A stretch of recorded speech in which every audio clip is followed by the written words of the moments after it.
of you. Again, myself, Asit, Government Tool Guru. Again, I am coming back to my channel. So, my friends, please subscribe my channel, share my channel, and like my videos so that you can get notification for my upcoming videos. So now, Assistant Section Officer, UDC, and Secretarial Assistant Examination is there in Kendriya Vidyalaya Sangathan. This part is important one, and for others also, those candidates, they will qualify in the principal exams of KVS and NVS. Also, they must prepare because they will face interview after few days. So now I do not want to waste more time. Today I will discuss 20 questions related to fundamental rules and supplementary rules. Already I have uploaded around 72 questions. It is the third part. So you see, it is my WhatsApp number 8327782034. If you need PDF, contact with me in my WhatsApp number, and also you join my Telegram channel t.me/BAPI2034. Search it in Google and join my Telegram channel. So now I do not want to waste more time.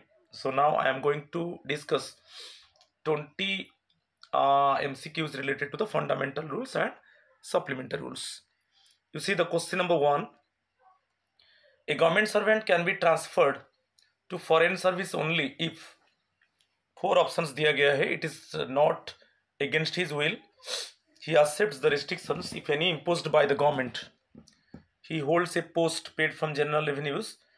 The duties to be performed can be rendered by a government servant. बढ़िया 4 options दिया है. आप जानते हो कि आपको willingness देना पड़ता है. बेसिकली गवर्नमेंट सर्वेंट जब फॉरेन सर्विस में जाएगा उसका विलिंगनेस लिया जाएगा. If he or she has given willingness, then after their willingness actually they go for foreign service. Answer मिल गया. सो कभी भी एक एम्प्लॉय को फॉरेन सर्विस में ट्रांसफर नहीं किया जाएगा अगेंस्ट हिज और हर विल. ठीक है, तो अभी आपको आंसर मिल गया. तो ये answer is bit E. Okay, a government servant can be transfer to foreign service only if it is not against his will. Okay, उसका विलिंगनेस लेना जरूरी है. Okay, so the department should have taken basically the willingness of the concerned employee. Okay, the government has taken, basically the concerned ministry or department has taken the willingness of the concerned employee. Right? Answer is bit A. चलो question number 2. ये भी बहुत important question है. What are the elements, ये दिया है, what are the elements to be considered for the purpose of assessment of the license fee of a government residence as per FRSR. तो जो licence फी को असेस किया जाता है जो गवर्नमेंट अकोमोडेशन के लिए, तो उसमें क्या क्या एलिमेंट्स लिया जाता है, ये बहुत इंपॉर्टेंट है. जो लाइसेंस फी हम देते हैं उसको कैसे असेस किया जाता है. ठीक है, तो उसका एलिमेंट्स क्या क्या होगा.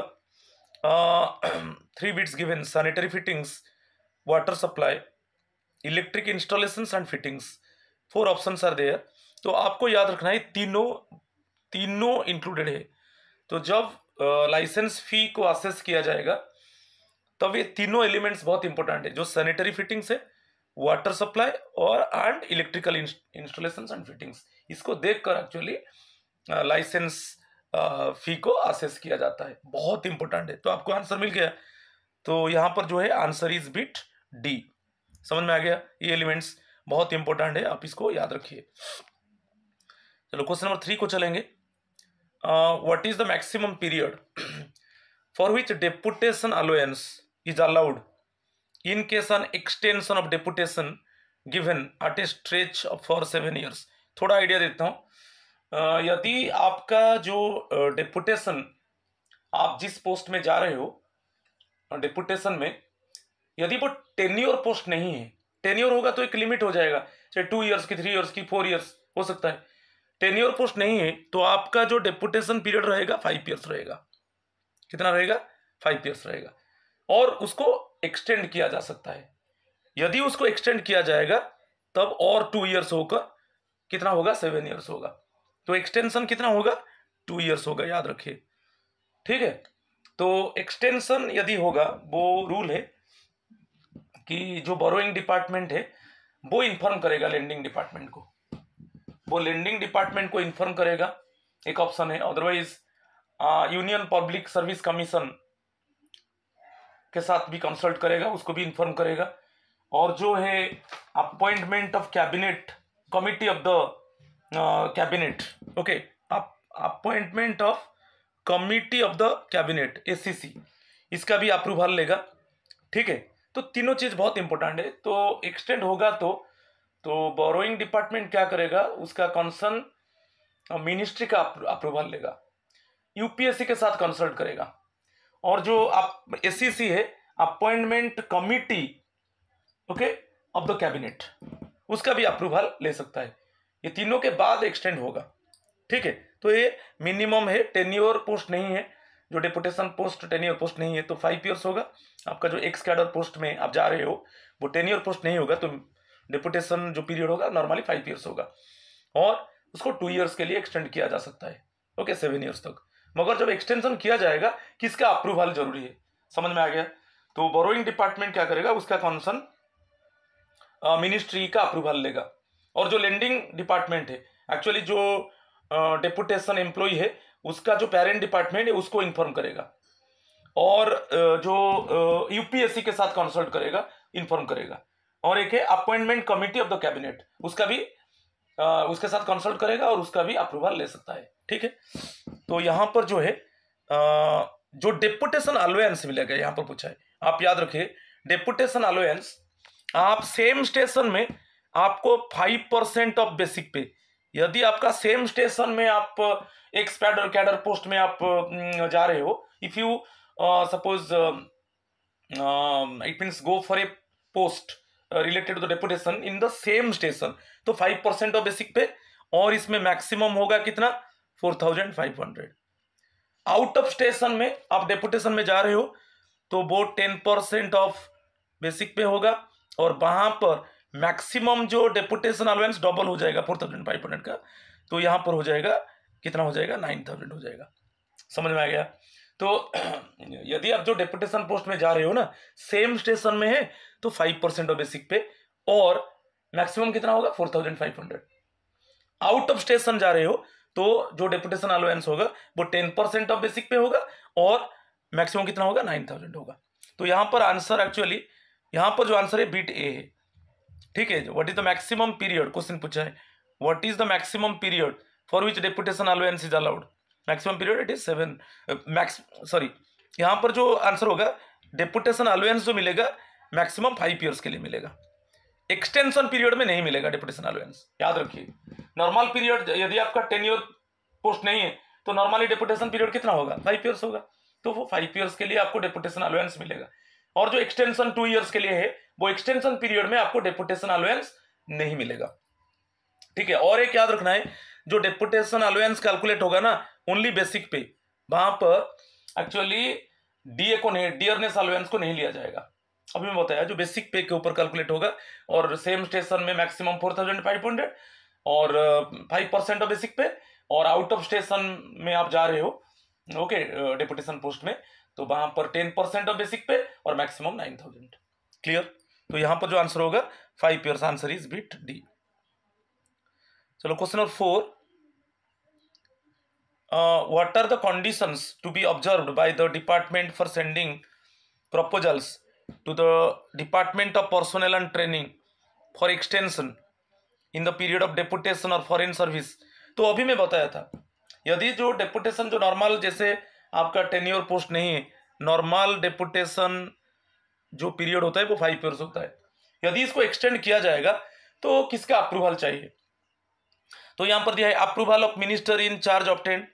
ये तो बहुत इंपॉर्टेंट है, बोरोइंग डिपार्टमेंट क्या करेगा ना, उसका जो बेसिकली डिपार्टमेंट का जो कंसर्न मिनिस्ट्री है, तो मिनिस्टर इन चार्ज का अप्रूवल लेगा। कौन लेगा, बोरोइंग डिपार्टमेंट, ओके। जिस डिपार्टमेंट में अभी जो डेपुटेशन एम्प्लॉय जहां पर वो काम कर रहा है, वही इसको हम बोरोइंग डिपार्टमेंट बोलते हैं, क्योंकि डेपुटेशन एम्प्लॉय का जो एक्चुअल जो डिपार्टमेंट है उसको पेरेंट डिपार्टमेंट बोलते हैं। तो फर्स्ट वन क्या करेगा, एक्सटेंशन, सपोज एक्सटेंशन कितना होगा, मैक्सिमम 2 ईयर्स होगा ना।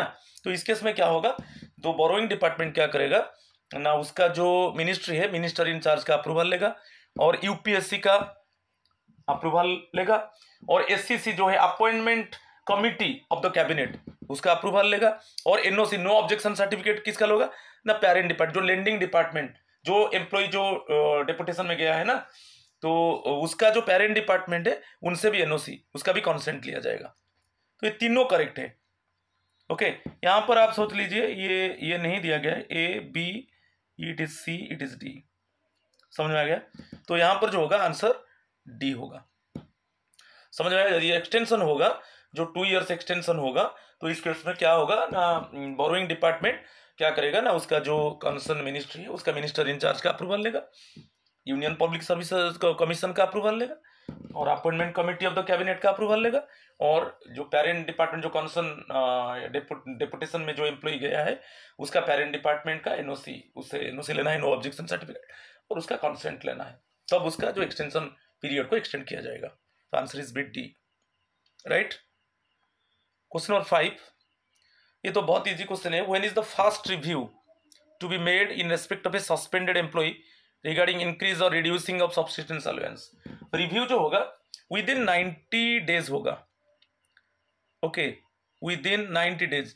90 डेज हम कैसे कैलकुलेट करेंगे ना, जिस डेट में आपका जो सस्पेंशन पीरियड एक्चुअली इफेक्ट होगा, ओके, उसी से आप काउंट कर लो, जिस डेट से आपका सस्पेंशन पीरियड इफेक्ट होगा उसी से काउंट करो, विद इन 90 डेज उसको रिव्यू किया जाएगा। ठीक है, 90 डेज में रिव्यू नहीं किया जाएगा तो ऑटोमेटिकली आपका जो सस्पेंशन पीरियड है वो रिमूव हो जाएगा, 90 डेज के बाद ऑटोमेटिकली रिमूव हो जाएगा, समझ में आ गया। और 90 जो इसके बाद जो एक्सटेंशन होगा वो कितना दिन के लिए मैक्सिमम होगा ना, 180 डेज, इसको 6 मंथ्स बोलते हैं। ठीक है, कितना दिन एक्सटेंशन होगा, 180 डेज, 6 मंथ्स के लिए एक्सटेंशन हो सकता है। यहाँ पर 2-3 चीज याद रखना है, विद इन 90 डेज रिव्यू किया जाएगा, और एक्सटेंशन होगा तो 6 मंथ्स के लिए एक्सटेंड किया जाएगा। ठीक है, और 90 डेज क्रॉस हो जाएगा, रिव्यू नहीं हुआ तो ऑटोमेटिकली सस्पेंशन पीरियड को रिमूव कर दिया जाएगा। और इसमें है जो अभी एक्सटेंशन कर दिया गया, वहां पर आपका सब्सिस्टेंस अलाउंस क्या होगा, आपको याद रखना है। यदि आपके वजह से डिले नहीं है तो आपको बेसिकली आपको क्या मिलता था, 50% मिलता था।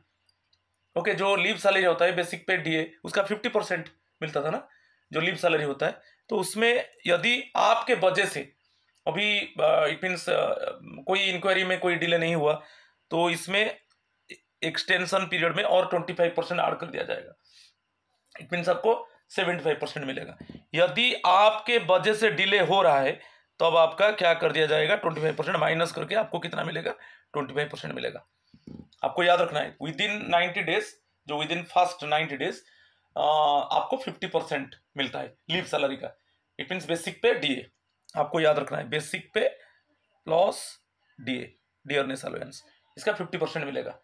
90 डेज के बाद यदि आपका सस्पेंशन पीरियड एक्सटेंड होगा और आपके वजह से इंक्वायरी डिले नहीं हो रहा है तो उसमें और 25% ऐड कर दो तो 75% मिलेगा बेसिक पे प्लस डीए।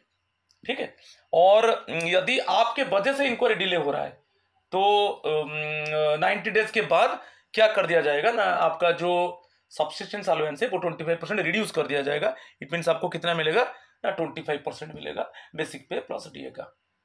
ठीक है, तो यहां पर जो दिया है, जो रिव्यू होगा विद इन 3 मंथ्स होगा, जो रिव्यू होगा कितना होगा, विद इन 3 मंथ्स होगा। Answer is bit C, right. चलो नेक्स्ट क्वेश्चन चलेंगे, question number 6, what are the items that come under the purview of compulsory deductions from the subsistence allowance. Suspension period में आपको subsistence allowance मिलता है, ये याद रखो। जो फंडामेंटल रूल 53 है यहां पर क्लियरली मेंशन है सब्सिस्टेंस अलाउंस के ऊपर, so just you follow the rule, fundamental rule 53. In fundamental rule 53 it is clearly mentioned about subsistence allowance, जो सस्पेंशन पीरियड में मिलता है, जो आपका मैं अभी बताया था 50% बेसिक पे प्लस डीए। तो उसमें क्या क्या डिडक्ट होगा, कंपल्सरी डिडक्शंस दिया है, आप अंडरलाइन कर दो, कंपल्सरी डिडक्शंस। कंपल्सरी आपका आईटी आपको देना होगा, सबसिस्टेंस अलाउंस से आपको central government health scheme subscription देना होगा, क्योंकि कंपलसरी एवरी मंथ में उसमें देना होगा। और central government employees group insurance scheme में, जो ग्रुप इंश्योरेंस स्कीम में आप जो आपका जो कंट्रीब्यूशन उसको देना होगा, कंपलसरी देना होगा। और है जो एचआरए एंड अलाइड चार्जेस, जो एचआरए एंड अलाइड चार्जेस जो नॉर्मल लाइसेंस फी होता है उसको भी देना होगा। और आप लोन लिया है गवर्नमेंट से तो रीपेमेंट देना होगा, repayment of loans and advances. ठीक है, तो ये पांचों को आपको देना होगा, बहुत इंपॉर्टेंट है। आपको इनकम टैक्स देना होगा, ठीक है, इनकम टैक्स वो कंपलसरी डिडक्ट होगा। सेंट्रल गवर्नमेंट हेल्थ स्कीम जो सब्सक्रिप्शन आपका कंट्रीब्यूशन है उसको देना होगा। Central government employees group insurance scheme उसका आपका जो कंट्रीब्यूशन है आपको देना होगा। एचआरए एंड अलाइड चार्जेस जो नॉर्मल लाइसेंस फी होता है, जैसे आपको अकोमोडेशन मिला है नॉर्मल लाइसेंस फी, वो डिडक्ट होगा।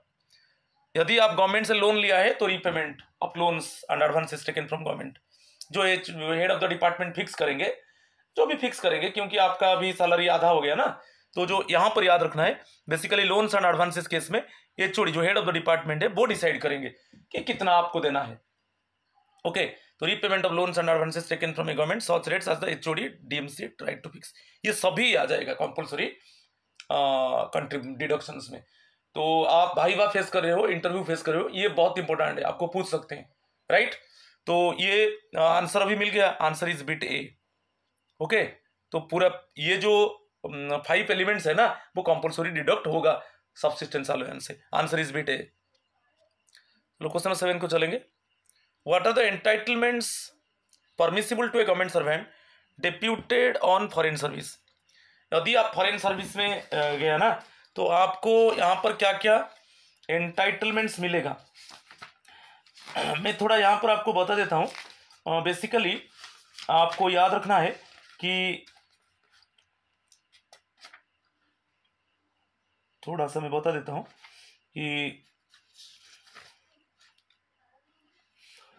बेसिकली आप जब फॉरेन सर्विस में जा रहे हो, फॉरेन सर्विस मीन्स आप कोई suppose local body, it means foreign service में आप कोई लोकल बॉडी की पब्लिक सेक्टर अंडरटेकिंग, कोई autonomous body, it means it is Holi और पार्शियली, इट मीन्स सब्सटेंशियली और wholly owned by the government.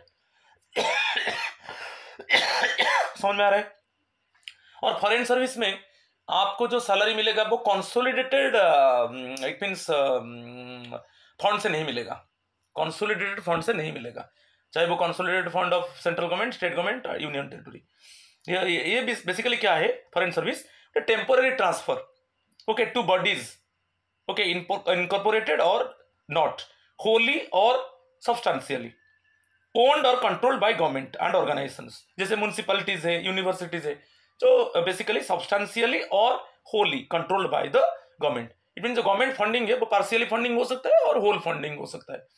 Okay, चाहे वो कोई कॉर्पोरेट बॉडी को आप गया कि आप सपोज कोई पीएसयू को, ऑटोनोमस बॉडीज को, यहाँ पर जब जा रहे हो वहां पर क्या है, जो फंडिंग गवर्नमेंट दे रहा है वो पार्शियली दे रहा है कि होल दे रहा है। ओके, तो यहाँ पर जो है आपको entitlement actually increment and promotion, ये एंटाइटलमेंट है, लीव सैलरी है, पेंशन है, तीनों आपको मिलेगा। ओके, तीनों एंटाइटलमेंट्स है, बहुत बार ये क्वेश्चन आया है, तो आपको याद रखना है increment, promotion, leave salary, pension, ये सभी मिलेगा आपको। ठीक है, तो यहां पर आंसर मिल गया, आंसर इज बिट सी। ठीक है, समझ में आ गया। Question number 7 bit C. Question number 8, when is pension contribution and leave salary, ये जो कंट्रीब्यूशन होगा बेसिकली जो आपका जो बोरोइंग डिपार्टमेंट है वो देगा, pension contribution and leave salary वो पेरेंट डिपार्टमेंट को देगा। जो कंसर्न डेपुटेशन एम्प्लॉय है ना उसका जो पेंशन कंट्रीब्यूशन, लीव सैलरी को कौन देगा, बेसिकली बोरोइंग डिपार्टमेंट किसको देगा, पेरेंट डिपार्टमेंट को देगा। तो when is pension contribution and leave salary the contribution paid to the parent department by the foreign employer, जो फॉरेन एम्प्लॉयर को मैं अभी बताया कि इट मीन्स बोरोइंग डिपार्टमेंट, जो फॉरेन एम्प्लॉयर है वही बोरोइंग डिपार्टमेंट है। तो कितना दिन के अंदर देगा, बहुत इंपॉर्टेंट है। जब फाइनेंशियल ईयर एंड होता है आप याद रखो with in April 15, with in अप्रैल 15, अप्रैल 15, क्योंकि फाइनेंशियल ईयर एंड होता है मार्च 31 में, तो वो दिया है, ये आंसर होगा within, sorry within, sorry answer D होगा, within 15 days from the end of the financial year. Right, समझ में आ गया question number 8, within 15 days from the end of the financial, end हो गया मार्च 31 में, तो मार्च 31 में जब फाइनेंशियल ईयर एंड हुआ तो अप्रैल 15 के अंदर, ये भी क्वेश्चन आ सकता है, अप्रैल 15 के अंदर आपका जो पेंशन कंट्रीब्यूशन है कि लीव सैलरी कंट्रीब्यूशन है, तो वो जो फॉरेन एम्प्लॉयर है कि बोरोइंग डिपार्टमेंट है वो पेरेंट डिपार्टमेंट में जमा करेगा। ओके, तो वही है with in 15 days from the end of the financial year और विद इन अप्रैल 15। समझ में आ रहा है? आंसर इज बिट डी, बहुत इंपॉर्टेंट है। Question number 9, identify which of the following items should not be deducted from the should not be deducted. आपको जो subsistence allowance मिल रहा है उसमें डिडक्ट नहीं होगा। अभी हम एक कंपल्सरी कंट्रीब्यूशन के ऊपर आई थिंक डिस्कस कर चुके हैं। अभी ये जो डिस्कशन होगा कि आपका सब्सिस्टेंस अलाउंस से कंपल्सरी डिडक्ट नहीं होगा। क्या क्या नहीं होगा देखेंगे। रिकवरी ऑफ लॉस, सपोज आपके वजह से गवर्नमेंट को कुछ पेकुनियरी लॉस हुआ है, मॉनेटरी लॉस हुआ है, तो वो एक्चुअली बेसिकली डिडक्ट नहीं होगा। Okay, recovery of loss to government for which government servant is responsible. आपके वजह से, गवर्नमेंट एम्प्लॉय के वजह से गवर्नमेंट को लॉस हुआ है तो वो तो रिकवरी होगा, मगर इसमें रिकवरी नहीं होगा। Okay, shall not be deducted, ये डिडक्ट नहीं होगा। जीपीएफ आपका जो जनरल प्रोविडेंट फंड कंट्रीब्यूशन है, अभी जो ओल्ड पेंशन में है ना, बिफोर बेसिकली 1/1/2004, ओके, तो उनको जो ओल्ड पेंशन मिल रहा है वो उनका जीपीएफ कंट्रीब्यूशन है, वो जो जीपीएफ सब्सक्रिप्शन है उनको देना नहीं पड़ेगा, ये भी डिडक्ट नहीं होगा। और कोर्ट अटैचमेंट्स, ये भी उनको देना नहीं पड़ेगा। तो ये तीनों एक्चुअली डिडक्ट नहीं होगा। गवर्नमेंट को जो लॉस हुआ है वो तो रिकवरी होगा, और अभी जब सब्सिस्टेंस अलाउंस आपको मिल रहा है वो डिडक्ट नहीं होगा। जीपीएफ सब्सक्रिप्शन जो है आपका जो कंट्रीब्यूशन है जीपीएफ के लिए वो भी डिडक्ट नहीं होगा। और कोर्ट अटैचमेंट्स, ठीक है, ये भी डिडक्ट नहीं होगा। तो तीनों हो गया, आंसर इज बिट बी। आप इसको अच्छे से याद कर लो, अदरवाइज मेरा जो क्लासिफिकेशन कंट्रोल अपील रूल है ना उसमें देख लीजिए, related to the basically suspension period में, वो वहाँ पर क्लियरली मेंशन किया गया है और मेरा प्लेलिस्ट में पड़ा है यूट्यूब चैनल में, आप देख लीजिए, ठीक है। Answer is bit B. चलो question number 10, which of the following does not qualify for a grant of honorarium to a government servant. कब आपको एक कंसर्न गवर्नमेंट एम्प्लॉय को ऑनोरारियम नहीं मिलेगा, पूछा है, नॉट पूछा है, आपको confusion, not qualify okay for a grant of honorarium. The work should be special and of an occasional और इंटरमीडिएट नेचर, तो इसमें तो ऑनोरारियम मिलेगा, ठीक है, ये बहुत इंपॉर्टेंट है। स्पेशल वर्क है जो ओकेजनल है और intermediate in nature. Okay, intermediate means regular recurrent in nature, और एक टेम्पररी इंक्रीज इन वर्क, इसमें ऑनोरारियम नहीं मिलेगा। सपोज टेम्पररी पीरियड के लिए आपका वर्क को बढ़ा दिया गया तो इसमें ऑनोरारियम नहीं मिलेगा। The work should be either laborious और स्पेशल, फिर स्पेशल आ गया, इसमें ऑनोरारियम मिलेगा, ठीक है। और the work should be undertaken with the prior consent of the government का प्रायर कंसेंट लेके जो वर्क अंडरटेकन किया जाएगा उसमें ऑनोरारियम, ये सब ओनली क्रॉस पार्ट में ऑनोरारियम नहीं मिलेगा, जहां पर स्पेशल है वहां पर ऑनोरारियम मिलेगा। ओके, पास देखिए बीट आई में स्पेशल है, और फोर्थ बीट में देखिए सॉरी थर्ड बीट में देखिए स्पेशल है, लेबोरियस और ऑफ सच स्पेशल मेरिट। और यहां पर दिया है कि consent of the government, prior consent of the government, पहले गवर्नमेंट का कंसेंट लिया जाएगा, ऐसा कुछ वर्क आप अंडरटेकन करेंगे जो प्रायर कंसेंट लिया जाएगा गवर्नमेंट का, तो ओनली वो कुछ है नॉट क्वालिफाई। ऐसा जो 4 बीट्स दिया है इसमें ऐसा एक बीट में दिया है जहां पर ऑनोरारियम नहीं मिलेगा, temporary increase in work. Answer is bit D, इसमें ऑनोरारियम नहीं मिलेगा। टेम्पररी पीरियड के लिए वर्क बढ़ गया तो उसमें आपको ऑनोरारियम नहीं मिलेगा, ठीक है। आंसर इज बीट डी, बहुत इंपॉर्टेंट है, उसको देख लीजिए। 11 भी बहुत इंपॉर्टेंट क्वेश्चन है, whose concurrence is necessary for a government servant holding charge of another post for a period exceeding 3 months to obtain payment। आपको याद रखना है, सपोज आप अनदर पोस्ट में अभी काम कर रहे हो, अनदर पोस्ट मीन्स एक एडिशनल पोस्ट में काम कर रहे हो, तो जब एक एडिशनल पोस्ट में आप काम करोगे, यहाँ पर दिया है देखिए, जब एक एडिशनल पोस्ट में आप काम कर रहे हो तो विद इन 3 months के अंदर आपको कोई एक्स्ट्रा पेमेंट नहीं मिलेगा, मगर आप वो एडिशनल पोस्ट के लिए काम कर रहे हो, वो 3 months क्रॉस हो गया, तो विद इन 3 मंथ्स आप याद रखिए, जिस एडिशनल पोस्ट में काम कर रहे हो विद इन 3 मंथ्स आपको कोई एक्स्ट्रा पेमेंट नहीं मिलेगा, मगर 3 मंथ्स क्रॉस होने के बाद ओके आपको एक्स्ट्रा पेमेंट मिलेगा। मगर वहां पर किसका अप्रूवल चाहिए? तो वहां पर अप्रूवल चाहिए डीओपीटी का, department of personnel and training. DOPT का अप्रूवल लिया जाएगा, कॉन्करेंस लिया जाएगा। समझ में आ रहा है? विद इन 3 मंथ्स नहीं मिलेगा आपको, कुछ एडिशनल चार्ज दिया गया है, तो एडिशनल पोस्ट के लिए आपको 3 मंथ्स के अंदर आपको कोई पेमेंट नहीं होगा। जब 3 मंथ्स क्रॉस हो जाएगा वहां पर डीओपीटी का, इट मीन्स अप्रूवल चाहिए आपको। जो एडिशनल पोस्ट के लिए आप काम कर रहे हो, जो एक्स्ट्रा काम कर रहे हो, उसके लिए एडिशनल पेमेंट के लिए आपको क्या होगा? डीओपीटी का अप्रूवल लेना होगा। आंसर इज बिट सी। हो गया क्लियर? चलो क्वेश्चन नंबर 12 को चलेंगे। Under what circumstances can an appropriate authority withhold permission to a government servant seeking voluntary retirement under FR 56 K&M? हम जानते हैं कि जो FR 56 ये बहुत इंपॉर्टेंट है। जो FR 56 के है, आप वॉल्यूंटरी रिटायरमेंट ले सकते हो जब आपका job more than greater than 20 years हो जाएगा, आप वॉल्यूंटरी रिटायरमेंट ले सकते हो। ठीक है, तो आपको क्या करना है? गवर्नमेंट को 3 मंथ्स बिफोर आपको नोटिस भेजना है, और नहीं है तो आपको 3 मंथ्स का सैलरी एंड अलाउंसेस गवर्नमेंट को देना है। दो ऑप्शन है, either you send notice to the government before 3 months और otherwise you pay 3 months salary and allowances. नहीं की तो इस केस में, और किस केस में एक्चुअली आपको वॉल्यूंटरी रिटायरमेंट नहीं मिलेगा? जुडिशियल प्रोसीडिंग्स, जब आपके अगेंस्ट में कोई जुडिशियल प्रोसीडिंग चल रहा है तो आपको इसी FR 56 के में ओके इसमें आपको वॉल्यूंटरी रिटायरमेंट गवर्नमेंट अप्रूव नहीं करेगा।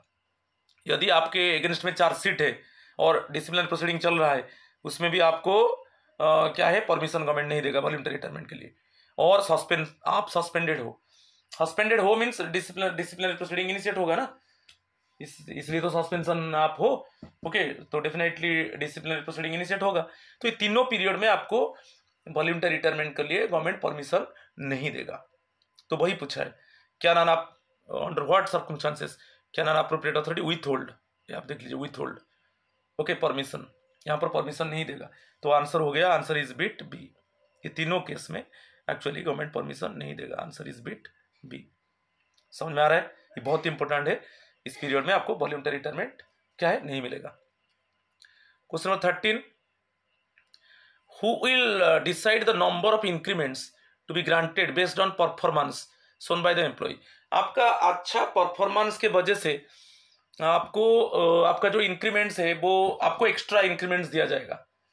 जैसे एंटायर सर्विस में एक जो स्पोर्ट्समैन है वो नेशनल इंटरनेशनल स्पोर्ट्स में एक्सेल कर रहा है, तो उसको एंटायर कैरियर में कितना इंक्रीमेंट्स मिलता है? एक्स्ट्रा 3 इंक्रीमेंट्स, क्योंकि वो नेशनल और इंटरनेशनल लेवल में स्पोर्ट्स में एक्सेल किया है, कुछ मेडल ओके कुछ अवार्ड लिया है, तो इसके लिए उसका एंटायर सर्विस कैरियर में उसको 3 एक्स्ट्रा इंक्रीमेंट दिया जाता है।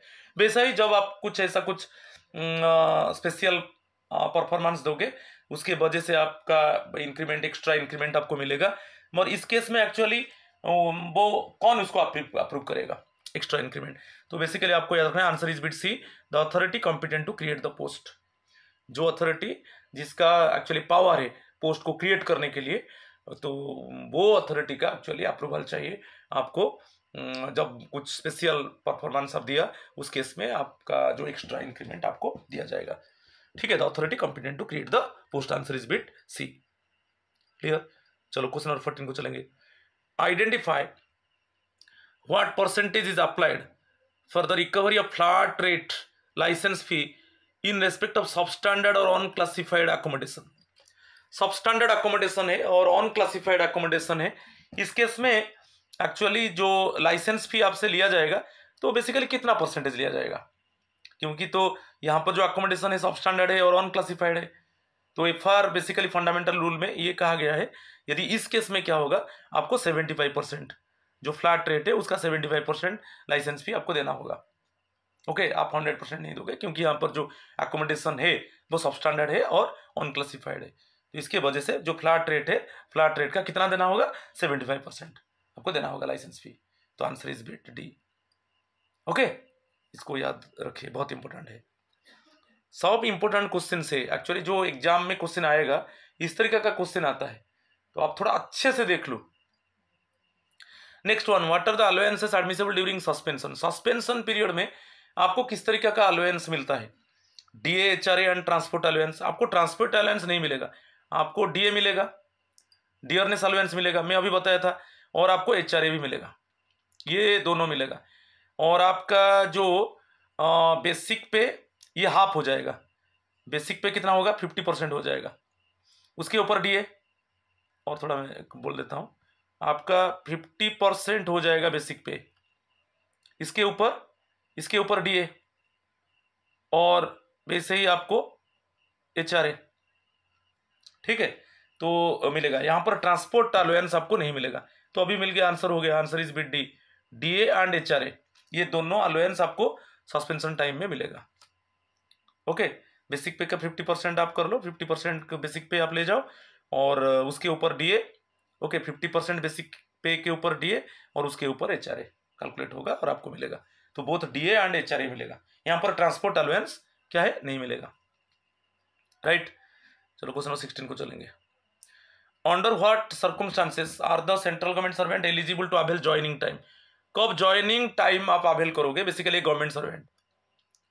फर्स्ट दिया है to join the new post. हाँ, to join the new post in new station. New post क्या है?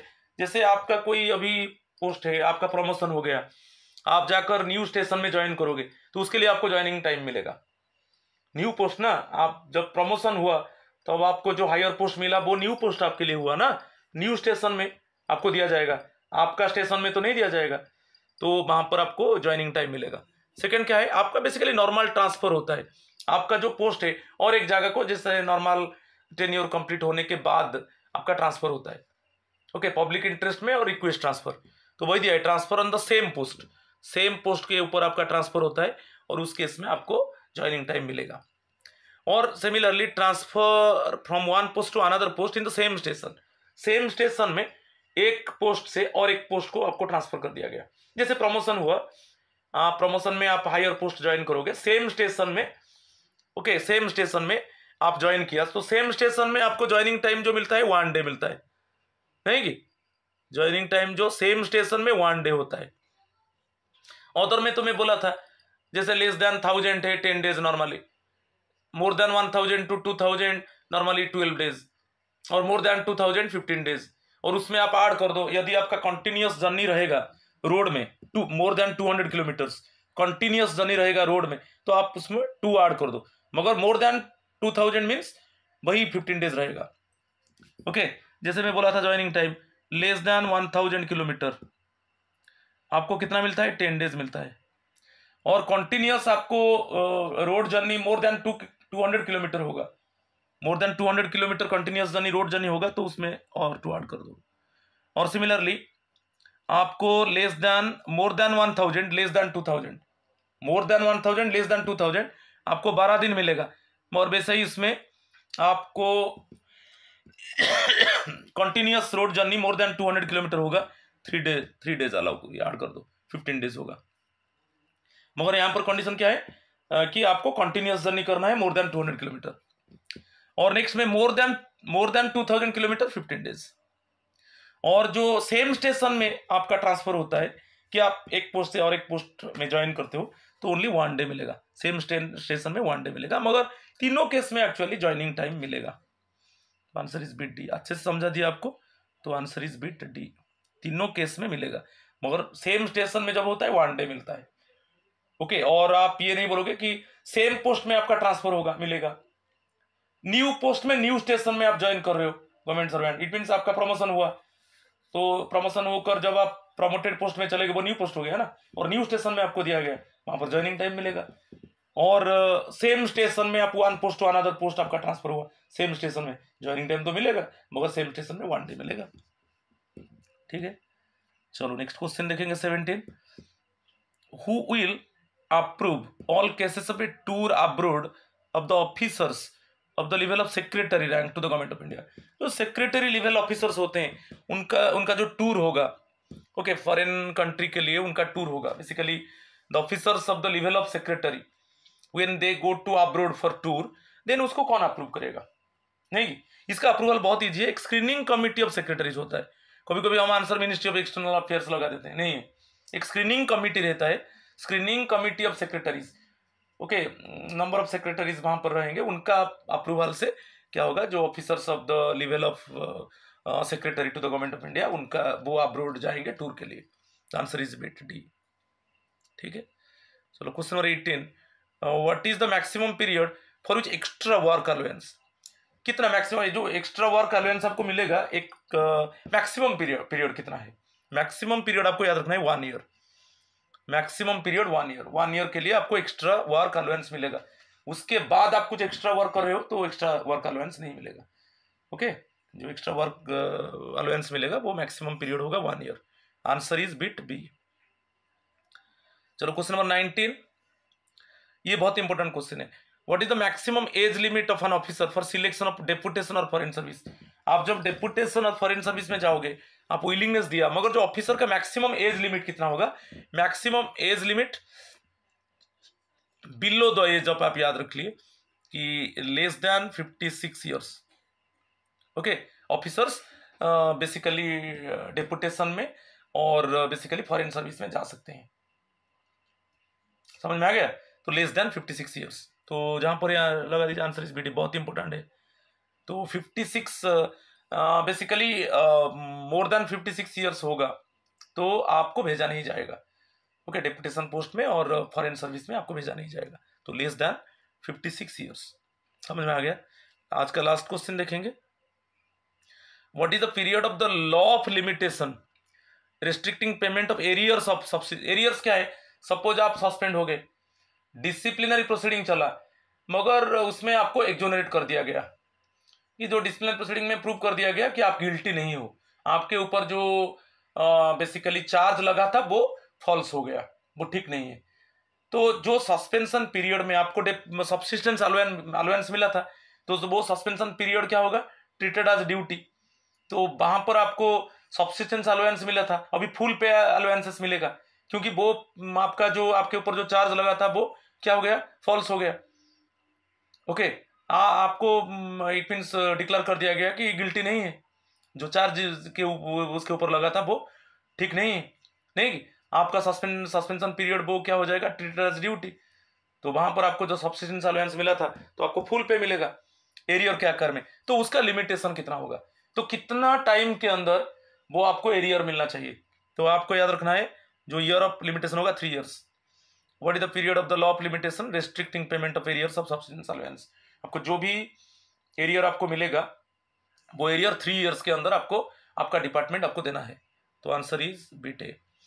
So my friends, today already I have discussed 20 questions, very important questions. So now already 92 questions already I have discussed. Then it means again just you wait another 2-3 days also I will upload. The next day definitely I will upload. So like this also definitely these MCQs multiple choice questions would be useful for you. And those candidates they are going to face basically assistant section officer exam UDC and secretarial assistant for KVS. It means it is round the corner, you know, examination date already has declared. So उनके लिए बहुत important है। और जो अभी interview के लिए prepare करेंगे NVS KVS basically principal vice principal post के लिए, और बेसिकली जो प्रिंसिपल्स एग्जाम दिए हैं असिस्टेंट कमिश्नर के लिए, उनके लिए भी यूजफुल होगा। तो आप देख लीजिए। ठीक है, आज इतना ही है। नमस्कार। Then wait for my subsequent video related to the FR and SR. Thank you and namaskar.